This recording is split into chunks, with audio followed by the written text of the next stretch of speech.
프리다 칼로가 유명한 것 중에 하나가 유독 자화상을 굉장히 많이 그렸어요. 맞아.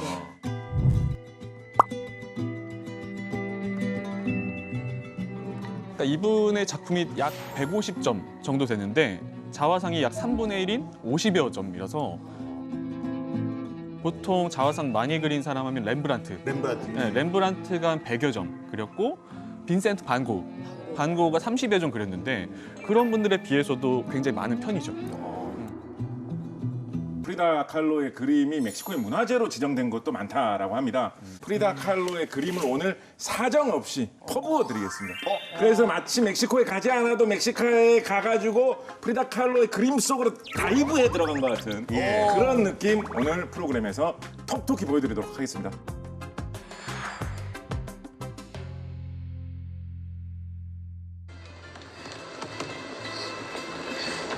Anyway, I just don't think he's completely apolitical. I ain't moving, idiot.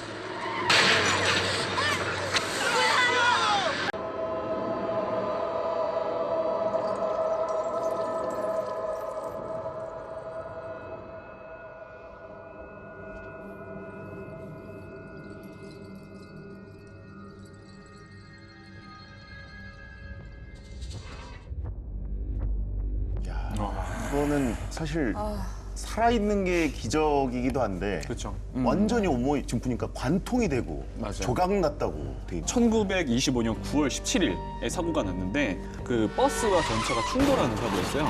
근데 이 사고로 인해서 프리다 칼로가 평생 동안 수술만 35번을 받고요. 그리고 척추 수술만 7차례를 받았어요. 그때 프리다 칼로가 당시에 겪었던 기억들 이걸 떠올려서 그린 게 하나 있어요. 온몸에 붕대를 갖고 있으니까 처음에는 손밖에 못 움직였답니다. 그리고 원래는 의사 꿈이었는데 이 사고로 인해서 접게 된 거죠. 근데 부모님이 이런 선택을 합니다. 이제 계속 입원해 있고 밖에 나가지도 못하고 누워 있어야 되니까 그림을 그릴 수 있도록 특수 이젤을 설치하고 위에다가 자기를 바라볼 수 있게 거울을 설치했다 그래요. 그때부터 아마 자기를 가장 잘 관찰하면서 자화상을 그리지 않았을까. 최악의 절망적인 순간인데 그때 부모님께서 침대에 누워서라도 이 그림에 집중하면서라도 뭔가 좀 잊어보고 고통이라도 잠시 좀 잊게 그렇게 배려해준 덕분에 절대 불가능할 것 같은 상황에서 멕시코를 대표하는 국민 화가가 탄생할 수 있었다. 뭐 그런 이야기가 되니까요. 어떻게 보면 그림을 그릴 수밖에 없는 상황에 놓여진 거잖아요. 근데 그 자체를 생각하면 너무 가혹한데. 그렇죠. 소신발언 1926이라고 돼 있는데 아까 사고는 1925년이었거든요. 이게 왜 굉장히 예리하셨어요. 예. 프리다 칼로가 가끔 일기장이나 이런 데다가 자기 그 사고 난 연도를 이렇게 가끔 틀릴 때가 있어요. 착각을 네, 착각할 때가 있더라고요. 근데 한 가지 중요한 거는 이 이후에 프리다는 이 사고에 대해서 다시 그린 적이 없어요. 시간이 아무리 흘러도 너무 끔찍했기 때문에 떠올리기도 힘들었던 그런 사고인 거죠. 그렇죠. 근데 프리다는 사실 이 사고 이전에도 소아마비 진단을 받은 적이 있었잖아요. 아, 맞아요. 그러니까 원래는 굉장히 밝고 통통한 아이였대요. 그리고 막 어린 시절 사진 찾아보면은 잘 웃거든요. 근데 6살 때 갑자기 프리다가 밤에 잠을 자다 말고 비명을 질렀대요. 그래서 아버지가 막 뛰어가 보니까 막 열이 나고 고열이 시달리고 막 아파 죽겠다는 거예요. 그때 소아마비 진단을 받죠. 그리고 그때 후유증으로 한쪽 다리가 짧아져요. 어릴 때 프리다 사진을 보면요. 그 짧아진 다리를 최대한 이렇게 다른 발로 가리면서 사진 있는 것처럼. 저게 약간 그 편안하게 그냥 이렇게 기대에 앉아 있는 게 아니라 약간 숨긴 거군요. 네. 그리고 잘 보면 양말을 되게 많이 신어요. 한쪽 다리가 얇아지니까 그걸 숨기려고 양말을 몇 겹씩 계속 겹쳐서 신었다고 해요. 네, 그리고 아주 되게 가슴 아픈 게 그러니까 아픈 것도 아픈 건데 나가 좀 다르면 그래. 놀리는 애들 있잖아요. 이때부터 그 학교에 가면 애들이 놀려댄 거예요. 나무다리 프리다, 뭐 절름다리 프리다 이렇게 놀려대니까 친구가 별로 없었던 거예요. 이때부터 외로움, 고독에 대해서 너무 많이 느낀 거 어릴 때부터. 근데 또 아버지가 대단했던 것 같아요. 강하게 키워요. 그래서 오히려. 오히려 어떻게든 강해가 키우고 몸도 빨리 나을 수 있게 이 운동 재활 프로그램을 짜가지고 계속 시킨 거예요. 그래서 딸인데도 불구하고 막 축구, 심지어 레슬링 막 이런 거 시키고 그런 체력을 키울 수 있는 것들을 계속 시키는 거예요. 그래서 프리다도 전 그런 생각을 했어요. 이런 부모님 밑에서 자랐기 때문에 강한 정신력이 생기지 않았을까. 내면이 강했었네요. 아버지 인상 보니까 진짜 약간 좀 손흥민 선수 아버지 비슷한. 약간 그런 그 느낌이 손흥정 선생님 느낌. 예. 뭔가 애지중지하면서 좀 약하게 보호하는 게 아니라 오히려 좀 강하게 키워주셨네요. 예. 근데 그런 그녀가 나이를 속였다는 겁니다. 맞아요. 예. 이게 좀 특이한데 원래는 1907년생이거든요. 네. 근데 자꾸 사람들한테 1910년에 태어났다고 얘기를 하고 다닌 거예요. 그게 왜 그러냐면 멕시코 사람이잖아요. 1910년에 멕시코 혁명이 있었거든요. 근데 프리다 칼로가 자기가 멕시코 사람이라는 걸 굉장히 자부심이 있었고 예, 좋아했거든요. 그래서 그 혁명 기간에 태어났다고 스스로 말하고 다닌 게 있어요. 그리고 또 일부러 멕시코 전통 의상을 입기도 하고 그런 다 자기 자신을 멕시코에 맞춰서 꾸미기도 했죠. 머리도 되게 좋았어요. 예. 멕시코 최고 학교라 불리는 국립예비학교에 입학하게 되죠. 학교에 들어가서 그 카추차스라는 그 클럽에 들어가요. 카추차스? 카추차스. 맞아요. 클럽. 그런 클럽인가? 클럽 아니죠? 아니 그거 아니에요. 예. 사실 모임인데 서로 같이 공부도 하고 뭐 언어도 공부하고 그런 정치적 신념도 교류했던 동아리네요, 동아리 같은 거죠. 근데 홍대에 하나쯤 있어도 좀 어울릴 것 같은 이름이긴 해. 그러네요. 카추차스. 힙한데요? 막 걸려있고. 빠바밤 약간 음악 나오면서. 저기 죄송한데 80년대인가요? 아니, 갑자기 생각나는 게 그거 갑자기 플레이리스트가 굉장히 의심스러워요. 한창 좋았을 시절 이제 그 음악을 좋아하시고 너무 전성기 시절 거 들으셨네. 나밤바 그래. 아이. 오늘 뭐 좋은 일 있으세요? 아닙니다. 컨디션 좋으시네요. 네. 좋습니다. 카추차가 예. 그 멕시코어로 모자라는 뜻이래요. 모자. 모자를 뜻하는 거래요. 그래서 이 모자. 멤버 사람들이 모자를 쓰고 다녔어요. 전통 모자 같은 네, 건가요? 그 챙이 있는 모자인데 그게 카추차라 불렀다 그래요. 그래서 이 카추차스 이 동아리가 유명했다라고 합니다. 약간 학교의 권위에 저항한다. 젊은 대학생들 이렇게 좀 뭔가 젊음을 강조하기 위해서 오토바이 같은 거 타고 다니는 경우가 많이 있습니다. 그런데 이 1900년대 20세기 초의 대학생 카추차스에서는 대학 안에서 뭘 타고 다니면서 젊음을 과시했겠습니까? 당나귀를 타고 다녔다라고 합니다. 당당히. 더군다나 이 당나귀를 타고 건물 안으로 강의실에 있는 건물 안으로 막 들어와가지고 다니는 거예요. 그럼 1인 1 당나귀로. 그런 것 같지는 않고요. 예. 이게 저 대여해서 하겠죠, 로테이션으로. 그렇겠죠. 몇 마리 그렇게 많지 않았겠죠. 주차를 해놔야 되는데. 아무래도 어디다 묶어놔야 되나. 뭐 좀 발렛 된대요. 골목으로 좀 힘들고. 당나귀 발레. 그리고 교수님 놀리기 위해서 머리맡에서 갑자기 이렇게 폭죽을 터뜨리는 장치를 해가지고 깜짝 놀라게 하고 뭐야 이렇게 하면서 이런 식으로 사건의 중심에 있던 동아리였다고 해요. 그런데 그렇다고 해서 맨날 이런 일만 하고 다녔으면 뭐 자랑스럽게 얘기할 수가 있겠습니까? 항상 학교 근처에 도서관이 아지트였다라고 해요. 모여서 책을 읽고 사회를 논하고 미래를 논하고 뭐 이런 일도 했다라고 하고요. 예. 이렇게 학교 생활을 하는 가운데도 프리다는 그 당당한 성격을 그대로 드러내는 일화를 남겼는데요. 프리다 지나가면 나무다리 프리다 뭐 이렇게 하는 애들이 있었던 것 같아요. 커서도요? 그러면 못됐다. 그거. 그러니까 끝까지 쫓아가가지고 어떤 식으로든지 응징을 했다고 합니다. 역시. 그래서 학교 안에서는 아무도 프리다를 함부로 대하지 못했다라고 하네요. 보여줘야 돼요. 그쵸. 제가 알기로 남자친구도 이 모임에 있었다고. 네 맞아요. 우린 못 해본 시시.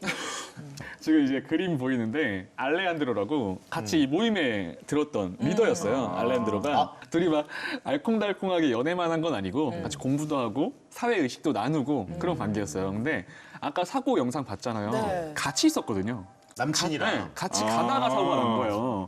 근데 사실 남자친구는 또 다행히 그렇게 심하게 다치진 않았고 프리다 칼로는 부상이 심했는데 아마도 병상에 누워 있을 때 그래도 제일 많이 생각나는 사람이 남자친구가 아니었을까라는 생각도 해요.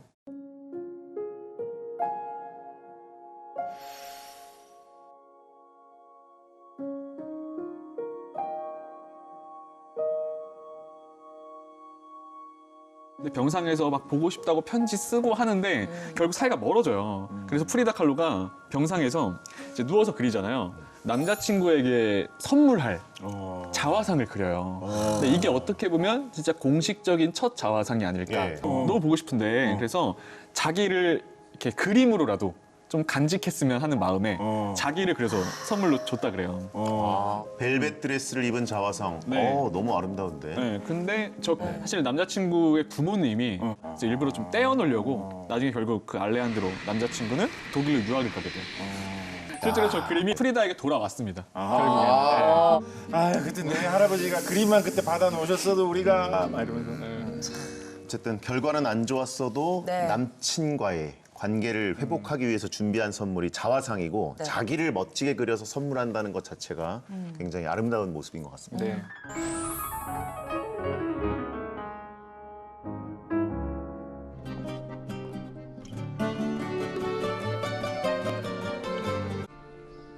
Señor Rivera. Diego! Who are you? What do you want? I have something important to discuss with you. Okay, come on up here. No, you come down. 제자들이 뭐야 저 여자? 되게 당돌하게 보였을 것 같아요. 당차잖아.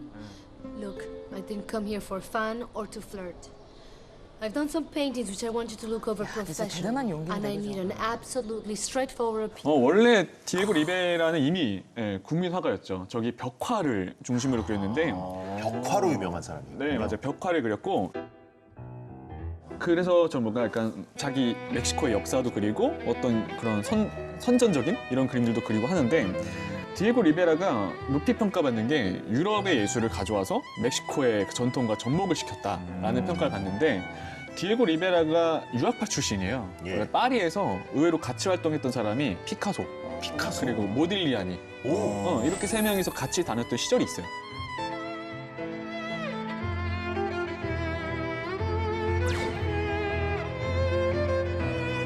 좀 대단한 용기인 거잖아요. 그쵸. 그때 디에고를 찾아간다는. 맞아요. 그렇게 찾아가서 자기 그림 평가해달라는 게 맞아요. 이미 국민화가한테 그리고 아마 그 당돌함이 더 매력이지 않았을까. 그러니까 자기한테 이렇게 하는 사람이 없었을 것 같아요. 디에고 리베라 입장에서는 근데 이제 디에고의 반응이 참 궁금한데 아까도 나왔지만 이제 프리다 칼로는 냉정하게 비평을 해달라라고 하잖아요. 네. 디에고가 쓴 글을 보면은 갑자기 웬 작은 소녀가 찾아와가지고 막 자기 그림 봐달라고 하니까 너무 신선했고 당돌했고 그게 매력이었던 것 같아요. 네, 그 순간을 잊을 수가 없었대요.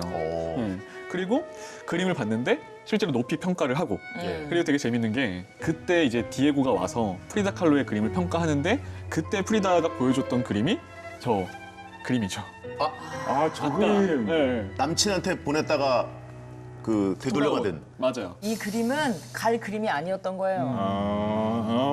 이거를 그러면 디에고 리베라한테 들고 왔다는 건 작품을 평가해달라는 느낌과 함께 여기에 담긴 어떤 그 남자를 향한 나의 내 마음이 배어 들었나요? 뭐 이런 것도 좀 아닌가요? 왠지 좀 촉이 오는데. 예. 촉이 와 단번에 느껴 둘이 역시 손을 잡고 있네요. 저의 직감이 맞았습니다. 예리하셨네요. 딱 보면 느낌이 오지 않습니까? 두 사람이 결국 결혼을 합니다. 두 사람의 관계 어떻느냐 요렇게 볼 수 있다. 코끼리와 비둘기. EBS 비둘기 이렇게 생겼습니다. 끼리. 누가 코끼리. 봐도 디에고와 이 뭐예요? 요거는 요 이제 우리 EBS 사정 좀 이해해 주시고요. 비둘기를 표현한 소품입니다. 죄송한데 누가 봐도 오리인데요. 비둘기를 해주세요. 비둘기. 이거 우리 색깔만 그냥 하얗게 한 거. 비둘기를 해주세요. 비둘기. 비둘기 발이 누가 이래요? 비둘기 해주세요. 아무튼 이때 유명한 게 코끼리와 비둘기 그렇습니다. 같다. 딱 봐도 누가 누군지 좀 알 수 있지 않겠습니까? 부모님도 결혼도 반대했다라고 하고요. 나이 차이도 많이 났어요. 프리다 칼로가 21살이나 어렸다라고 합니다. 그리고 당시에 디에고는 결혼도 이미 2번 했던 상태였고요. 아이도 있고. 프리다가 두 사람을 그린 그림을 보면 디에고를 실제보다 미화해서 그린 거 아니냐라는 의견을 많이 제시를 합니다. 사진하고 비교를 해보시면 뭐 어느 정도 시청자 여러분도 평가를 하실 수가 있겠죠. 약간 감량을 한 것처럼 보이기도 하고. 그렇다면 많이 미화했다고 해도 과언이 아니네요. 그렇다면 사실은. 프리다 칼로가 왜 저렇게 미화를 했을까 생각을 해보면 어느 정도 그 느끼는 감정이라든가 사랑이야. 두 사람과의 어떤 관계라든가 상상을 해볼 수가 있겠죠. 그렇죠. 프리다 눈엔 저렇게 보였을 수도 있죠. 필터를 씌운 거네요. 포토샵. 남편한테는. 근데 아까 그 그림 다시 보면은 네. 프리다 칼로도 화가였잖아요. 예. 근데 그쵸. 저 그림의 특징이 뭐냐면 디에고 리베라의 오른손에만 파레트가 붓이 들려 있잖아요. 그러네요. 맞아요. 이거 되게 딱 그림이 말하려는 건데 프리다 칼로는 지금 붓을 안 들고 있어요. 디에고 리베라의 손을 잡고 있잖아요. 원래 프리다 칼로가 결혼할 때만 하더라도 그림을 잠깐 내려놓고 디에고 리베라 옆에서 잘 보필을 해줄 생각이었대요. 그래서 본인 손에는 지금 붓을 안 들고 있는 거예요. 네. 가치 화가로서가 아니라 저 때는 나는 이 대화가이자 뭐 정치적 엄청난 거인의 그렇죠. 아내다 이런 아내로서 느낌으로. 충실하겠다. 굉장히 남편을 존중하고 좀 존경하고 이런 마음이 컸나 보네요. 맞아요. 본인의 그 재능을 아까운 거. 볼 때는 그래도 프리다 칼로는 남편 디에고 리베라에 대해 이렇게 얘기했다고 하네요. 네. Es un niño grandote, 실제 목소리가 네, 있어요. 육성이래요. de cara amable y mirada triste. Sus ojos saltones, oscuros, inteligentísimos y grandes, están difícilmente detenidos, casi fuera de las órbitas por párpados hinchados y protuberantes como de batracio. Sirven para que su mirada abarque un campo visual mucho más amplio, como si estuvieran construidos especialmente para un pintor de espacios y multitudes. 진짜 사랑했나 보다. 너무 사랑한 것 같아요. 프리다 인생에서 뭐 앞으로 뒤에 얘기도 하겠지만 이 디에고 리베라와 결혼하는 순간이 그래도 가장 행복했을 때가 아닐까. 근데 그게 너무 찰나잖아요. 그러니까요. 네, 맞아요.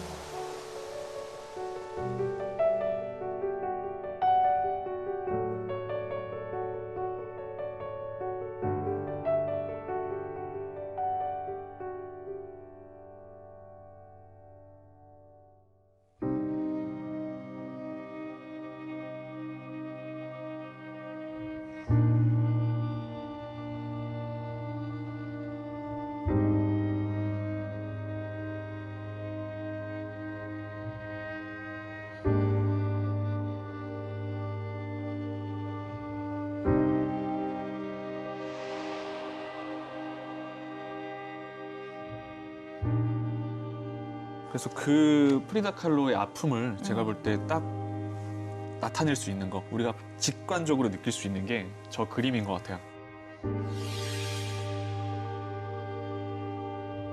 근데 저 그림 너무 헨리포드 병원이죠. 그 유산을 하고 이제 치료받은 병원이에요. 저기 딱 마음이 느껴지는 게 먼저 외로워 보이잖아요. 지금 그림 봤을 때. 혼자 덩그러니. 네, 혼자 덩그러니 침대에 있는데 주변이 아예 황량하잖아요. 그리고 뒤엔 또 공장지대고 침대에 누워 있는데 프리다 칼로는 피가 나오고 있고 저희 얼굴을 보면 사실 울고 있어요. 프리다 칼로가. 그리고 이 몸에 핏줄 같은 게 연결돼서 네. 하나하나 이렇게 모티프들이 있는데 저 달팽이는 프리다 칼로의 말로는 이렇다고 합니다. 그 천천히 2, 3주간 진행됐던 그 유산의 아픔. 또 중앙에는 잃어버린 아이가 그려져 있고 그리고 밑에를 보면은 그 가장 오른쪽에는 약해진 골반, 네, 골반 뼈가 있죠. 다 이렇게 핏줄로 연결시켜서 묶어놓은 거죠. 사실 제가 프리다를 모를 때 봤을 때는 정말 놀랐어요. 저는 이렇게 그리는 사람이 있다고? 이렇게 자기 아픔을? 놀랐는데 사연을 알고 보니까 아 진짜 저렇게라도 그려야 됐었구나. 제가 볼 때 프리다 칼로는 단순히 그림을 그린 게 아니라 진짜 생존할 수 있는 수단이 아니었을까. 그런 생각이 들어요. 저도 처음에 모르고 봤을 때는 너무 무섭고 일단 그림이 좀 기괴하고 네, 그런 느낌. 이 그림이 유산 후에 네. 프리다 칼로가 너무 슬퍼하고 있으니까 남편 디에고 리베라가 그림을 그려라. 그래서 그 아픔을 좀 이렇게 풀어내고 그걸 그림으로 예술로 승화시켜 봐라 라고 독려를 해줘가지고 나온 작품이다라고 합니다. 이 묘한 게 프리다 칼로가 이런 절망의 순간에서 어떻게 보면 주변에서 이런 자극이나 도움을 받아가지고 그게 예술로 승화되는 이런 과정들이 생각해보면 어릴 때도 있었거든요. 어릴 때 사고를 당했을 때 부모님이 처음 캔버스를 설치를 해주고 어릴 때 소아마비로 잘 걷지 못할 때 아버지께서 재활 운동 같은 거를 시켜가지고 오히려 더 당당하게 잘할 수 있도록 해주고 그런 거하고 이렇게 좀 겹쳐 보이는 그런 느낌도 있습니다. 원래 의사가 임신이 안 될 거다라고 했는데 한 번 시도해서 안 됐을 때 거기서 끝나는 게 아니라 2번을 더 해서 3번을 시도했다는 게 어떻게 보면 디에고에 대한 또 지독한 사랑을 보여주는 것 같기도 하고 디에고는 또 그거를 그림으로 좀 승화해봐라라고 얘기해줬다는 것도 프리다에게 정말 필요한 존재였던 것 같기도 하고 아빠처럼. 근데 또 이런 얘기도 하기 또 뭐한데 이 다음 그림 보면은 네. 또 디에고에 대한 인식이 좀 바뀔 수도 있어요. 아우. 제목이 단지 몇 번 찔렀을 뿐이란 그림인데 단지 몇 번 칠했어요. 액자에도 물감이 칠해져 있어요. 그러네요. 마치 빨갛게. 핏자국처럼. 그러니까 저것도 프리다 칼로가 한 거예요. 테두리에. 프레임 자체도. 네, 잘 보면은 저기 여성이 누워 있는데 오른쪽 발을 보시면은 저기 프리다 칼로가 어렸을 때 양말도 막 두껍게 신고 그랬잖아요. 한마디로 저렇게 표현했던 거는 저 그림에 본인을 좀 대입시킨 거죠. 네. 내가 이렇게 상처받았다. 그리고 저 남자 보시면요, 약간 디에고와 닮았어요. 네. 그래서 디에고에게 받은 상처를 또 저렇게 직관적으로 표현을 했던 거죠. 네. 그러니까 딱 저 이미지만 보면 디에고를 살인자처럼 그러니까요. 생각한 거잖아요. 이게 제목이 왜 단지 몇 번 찔렀을 뿐이냐면 당시 멕시코에서 실제로 있었던 꽤나 유명한 살인 사건을 소재로 했기 때문입니다. 네네.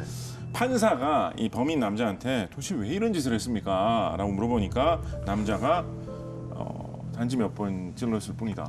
그걸 제목으로 한 거네요. 20번도 안 되게. 어머. 이런 식으로 말을 해가지고 멕시코에서 사람들이 엄청나게 분노를 하면서 화제가 되었는데 저는 그렇게 생각을 해요. 사실 그런 말도 있잖아요. 육체적 상처는 치료가 되지만 마음의 상처는 진짜 치료가 안 된다. 사실 디에고가 프리다와 결혼한 이후에도 외도를 그렇게 많이 했어요. 그리고 또 하나 아까 프리다 칼로가 계속 아이를 가지고 싶었던 게 네. 디에고가 자신의 아이를 가지면 그 정신을 차릴 줄 알았대요. 정착할 줄 알고. 네, 정착할 줄 알았는데 그게 안 됐던 거죠. 근데 그 와중에 프리다 칼로가 또 몸이 안 좋은 상태에서 이제 프리다 칼로의 여동생이 이제 프리다 칼로를 돌보러 들어왔는데 여기 또 이제 제가 볼 때는 프리다 칼로 인생에서 이 순간이 가장 힘든 순간이 아니었을까 싶은데 디에고 리베라가 프리다 칼로 친 여동생이랑 불륜을 벌이게 되죠. 처제랑 그렇죠. 불륜을 했다고. 네. 그래서 그걸 이제 목격한 거예요. 보시면 이제 저 여동생입니다. 크리스티나. 그리고 또 하나가 저 크리스티나가 프리다 칼로가 제일 아꼈던 여동생이었대요. 하필. 근데 디에고 리베라가 저 여동생이랑 불륜하는 걸 목격을 한 거예요. 그 이후에 그린 게 단지 몇 번 찔렀을 뿐이에요. 야, 이거 스토리를 알고 들으니까 어우. 아니, 근데 디에고가 여동생 크리스탈을 또 그렸네요. 그렸어요. 근데 또 이 진짜 프리다 칼로 입장에서 눈 뒤집히는 게 나체. 나체 누드를 그렸네요. 용납이 안 되는 거예요, 사실은. 디에고 욕 좀 많이 먹었겠는데요. 아니 불륜 자체도 말도 안 되는데 대상이. 맞아요. 그래서 프리다 칼로가 남긴 말이 있어요. 네. 이 사고에 대해서. 일생 동안 나는 심각한 사고를 2번 당했다. 하나는 18살 때 나를 부스러뜨린 전차이다. 두 번째 사고는 바로 디에고다. 두 사고를 비교하면 디에고가 더 끔찍했다. 사고네. 네. 디에고 자체를 사고로 봐. 사고라고 표현해요. 그래서 프리다 칼로 이후에 디에고랑 이제 별거를 하죠.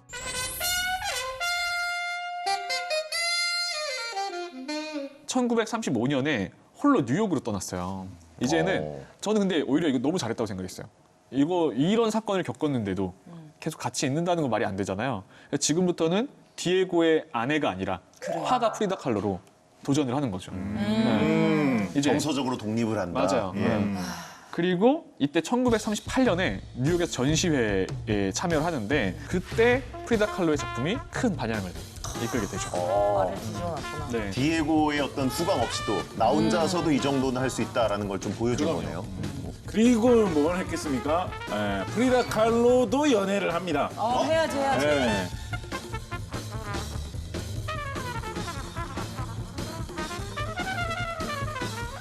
그래서 그런지 머레이가 찍어준 프리다 칼로 사진이 지금 많이 남아 있습니다. 너무 유명하죠. 네. 이런 뭐 사진 때문에 이 모습이 강렬하게 비쳤는지 개성 있는 느낌, 이 매력적인 화가 느낌, 멕시코에서 온 어떤 천재 화가 뭐 이런 느낌 때문에 화제가 돼서 그랬는지 파리에서는 보그의 잡지 모델이 된 적도 있다고 하네요. 와, 저 자체가 작품이다. 저는 저 사진이 전 진짜 요즘 사진인 줄 알았어요. 맞아요, 그래요. 네, 너무- 색감이 그죠? 너무 예뻐요. 그냥 다음 달 6월호라고 해도 알겠는데요. 그러니까요. 네. 패션도 그렇고 색감도 그렇고 앞서 나와. 네, 앞서 나갔죠.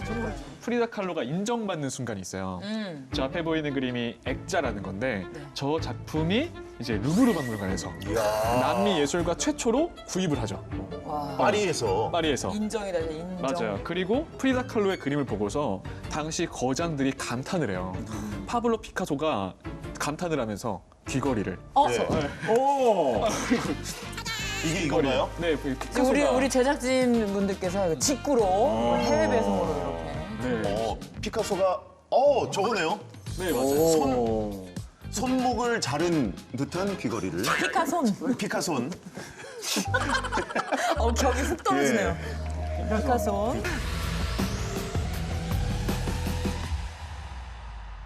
그 추상회화의 창시자라 불리는 예. 칸디스키가 프리다 칼로의 그림을 보고 감동을 해서 눈물을 흘렸다는 얘기까지 있어요. 아 진짜로. 네. 그리고 나중에 피카소가 이런 얘기를 해요. 디에고한테. 나도 당신도 프리다 칼로처럼 그릴 수 없다. 얘기를 하는 거예요. 이야. 극찬이잖아요. 근데 이게 장들이. 진짜 대단한 게 뭐냐면 지금 인정받았잖아요. 세계 주요 박물관에서 남미 예술가 최초로 이제 루브르에서 구입한 화가인데 프리다 칼로는 사실은 모든 게 비주류였거든요. 비주류. 제3세계 출신의 독하게 여성의 또 아프기까지 이 모든 것을 극복하고 인정받았다는 거. 여기서 그 위대함이 나오는 거죠. 그러니까 이제 좀 그 디에고와는 좀 선을 긋고 그녀만의 좀 인생을 살았으면 좋겠어요. 저도 그랬으면 너무 좋았을 것 같은데 사랑이라는 게 네. 진짜 알 수가 없는 게 이 정도 상처였으면요. 저는 진짜 다시 못 만날 것 아우, 같거든요. 그럼요.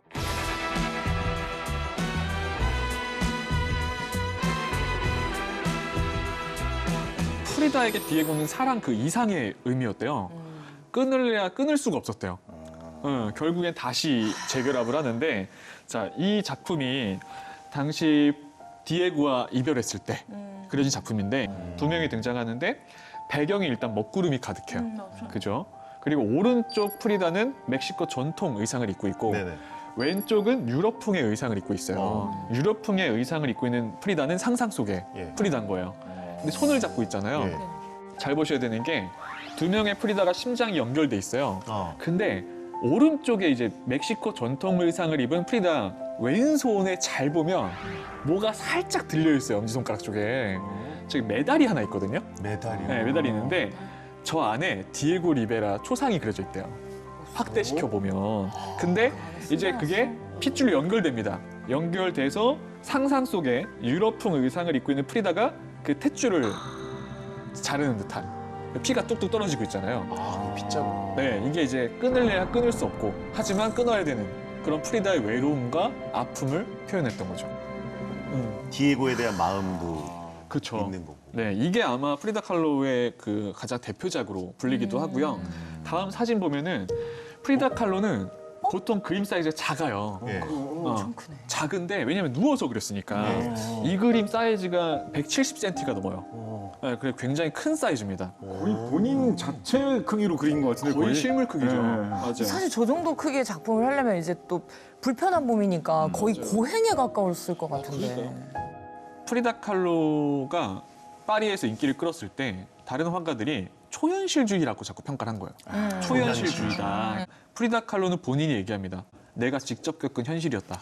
리얼리즘이다. 네, 이거 현실이다. 이건 내 아픔이었고 내가 직접 겪은 거다.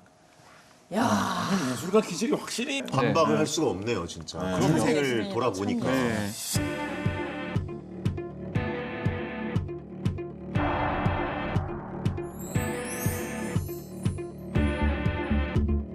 그리고 이 앞에 있는 그림도 꽤 유명한 그림인데 네. 테후아나를 입은 자화상이에요. 태후 하나가 뭐예요? 테후아나가 멕시코 전통 의상이에요. 근데 이마에. 저 그림이 보시면은 이마에 디에고 리베라 그려져 있어요. 저게 디에고 리베라를 소유하고 싶은 마음이기도 하면서 내 머릿속에는 디에고가 있다는 또 의미이기도 해서 저 자화상을 보면 또 뗄래야 뗄 수가 없구나 라고 느껴지기도 하죠. 낙인처럼 저기 정중하게 딱 박아놨네. 네, 맞아요. 야.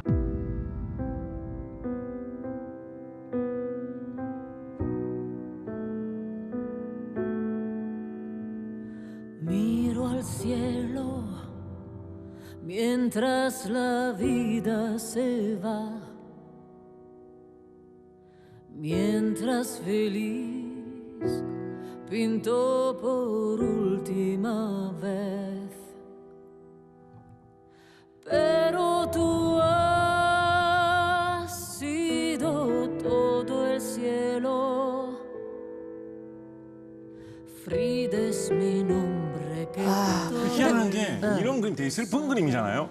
근데 오히려 슬플 때 이런 그림을 보면 약간 위안이 되고 용기가 되고 이런 게 그리고 있다니까. 진짜 막 그거 있잖아요. 어떤 아름다운 이런 뭐 풍경을 그린다거나 이런 그림보다 다 저런 프리다 칼로의 저런 그림을 봤을 때 뭐 약간 삶의 기계 같은 게 막 느껴지고 기운이 막 느껴지고.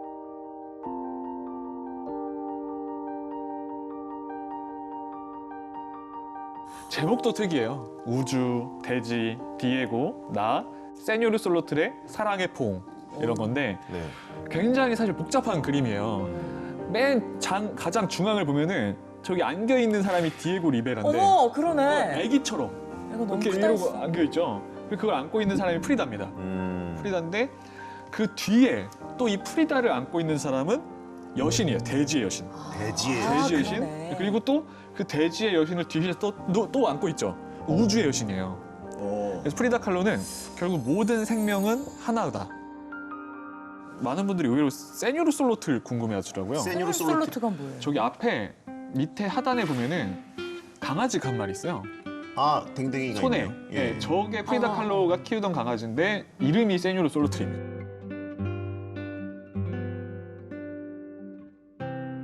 참고로 하나 말씀드리면 네. 저 그림 같은 경우에는 특히 이제 멕시코에서 정말로 아주 마음속 깊이 사랑하는 사람들이 많았습니다. 예. 정말 대중적으로 막 엄청나게 사랑하는 사람들이 많았어요. 이유가 있습니다. 왜냐? 이 그림이 바로 이제 제 소품 준비한 것 중에 제일 사랑하는 소품인데 저거 오리 나오는 거 아니죠? 여기에 바로 나와 있기 때문에 여기에 멕시코 화폐. 네. 요게 500페소 국권 지폐거든요.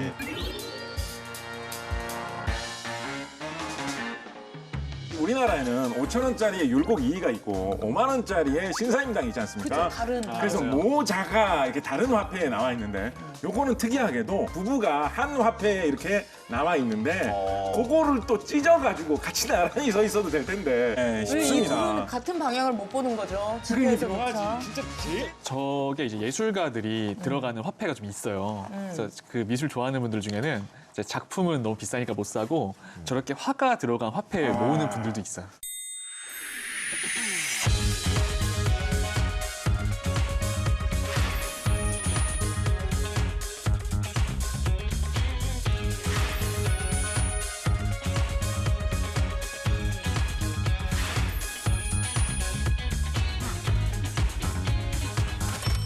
그러니까 그럼 이제 뭐 디에고도 일단 뭐 그녀의 결정이니까 품기로 했고 뭐 작품도 작품대로 잘 뭐 되고 있으니까 그러니까 가장 중요한 건 건강만 좀 회복이 되면 참 그러니까요. 좋으련만. 안타깝게도 요 무렵에 오른발에 궤저병이 생기게 됩니다. 그래서 다시 환자로 돌아가게 됩니다. 네, 맞아요. 그림을 못 그리게 되는 거고. 근데 또 프리다 칼로는 누워서도 그림을 계속 그렸잖아요. 그러니까 100% 환자로만 살진 않았고요. 그림을 포기한 적도 없고 1953년에 멕시코에서 최초로 프리다 칼로의 개인전이 열려요. 프리다 칼로는요. 이게 자신의 인생 마지막 전시회라는 걸 예상했을 거라고 해요. 의사가 그러니까 자기 전시회인데 의사는 가지 말라 그랬어요.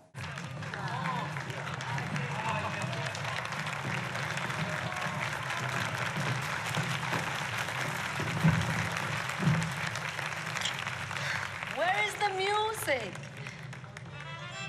See, Doctorcito, I followed your orders. I didn't leave my bed. Frida. Ay, doctor. If you let me have this tequila, I promise not to drink at my funeral.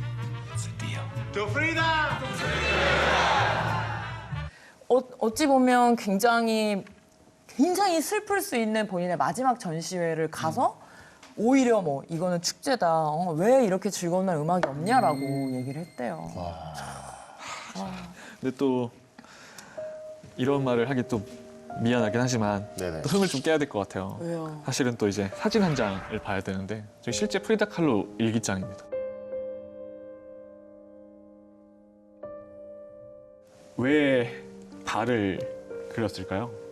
네, 발을 잃게 됐으니까. 맞아요. 그 계속 안 다리가 좋았던 절단되어 있어. 오른쪽 다리에 이 무릎 아래까지를 아예 절단해야 되는 순간이 온 거죠. 프리다 칼로 일기장에 그 판정을 받고 수술 다리를 자르는 날 이렇게 써 있는 거죠. 발이 왜 필요해? 날 수 있는 날개가 있는데. 저걸 딱 보는데 개인적으로 소름 돋았어. 저거 보는데 진짜 전 너무 울컥해가지고 그 되게 뭉클하더라고요.